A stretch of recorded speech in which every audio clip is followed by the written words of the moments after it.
उपराष्ट्रपति जगदीप धनखड़ के इस्तीफे के बाद जब सीट रिक्त हुई तो उपराष्ट्रपति पद पर चुनाव किया गया। एनडीए के उम्मीदवार सीपी राधाकृष्णन यद्यपि 152 वोटों से जीत गए हैं, लेकिन इस वीडियो में हम आपके सम्मुख यह स्थिति स्पष्ट करेंगे कि राजनीति आज की कितनी गिर चुकी है। आप इस वीडियो के अंत तक जरूर बने रहिए। जब विपक्ष के उम्मीदवार सुप्रीम कोर्ट के सेवानिवृत्त जस्टिस वी सुदर्शन रेड्डी चुनाव लड़ रहे थे, तब केंद्रीय गृह मंत्री अमित शाह ने यह कहकर उन्हें नकार दिया कि वह नक्सलवाद के समर्थक थे।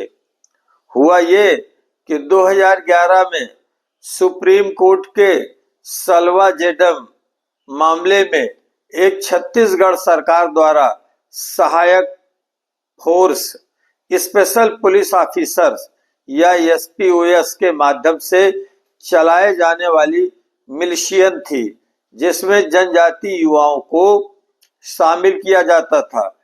बिना किसी प्रशिक्षण के उन्हें नक्सलवाद से लड़ने के लिए हथियार दिए जाते थे। इस अभियान में उनको नक्सलवाद के सम्मुख उतार दिया जाता था।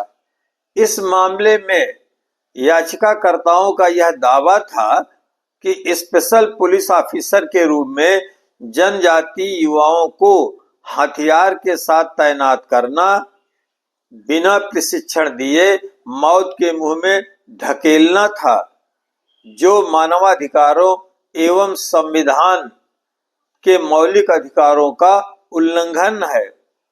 इस याचिका में निर्णय देते हुए जस्टिस वी सुदर्शन रेड्डी तथा जस्टिस सुरेंद्र सिंह निज्जर ने फैसले में कहा कि यह संविधान की धारा 14 और 21 का खुला उल्लंघन है।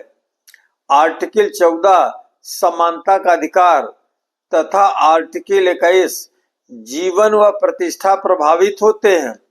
राज्य सरकार तथा केंद्र सरकार को निर्देश दिया कि जो जनजाति लोगों को हथियार दिए गए हैं उनसे वापस लिया जाए।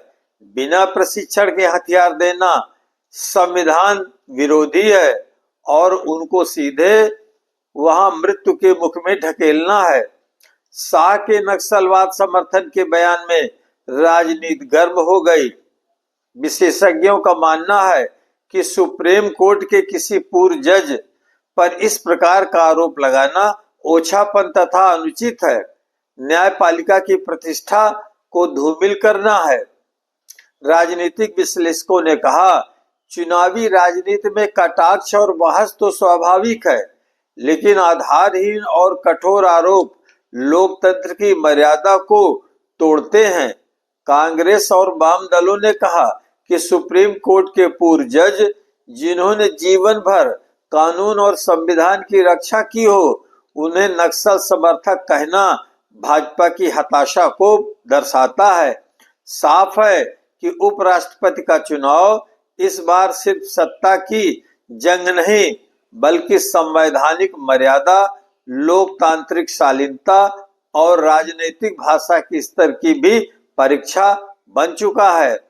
आप सब भी इसे अपने अपने ढंग से विचार कीजिए कि केंद्रीय गृह मंत्री अमित शाह के द्वारा सुप्रीम कोर्ट के जज को नक्सलवाद समर्थन कहना कितना उचित है।